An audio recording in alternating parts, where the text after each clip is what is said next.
Pero ahora está la lluvia, y a Guardiola ya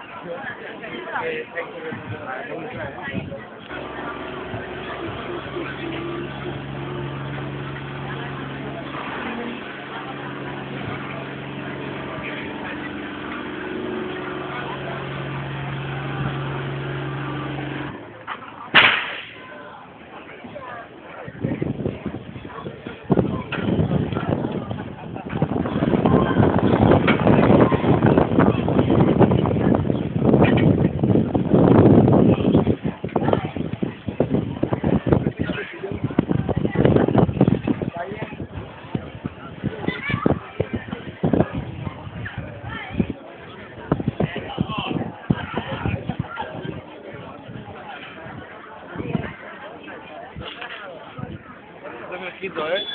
Sí.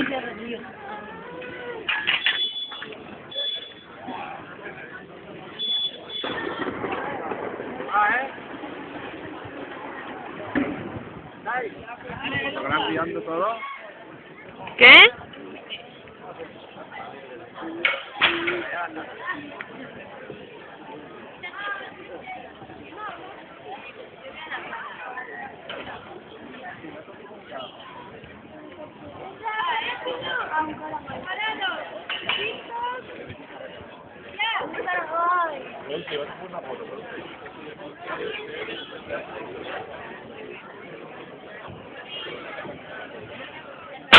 Dime, yo me...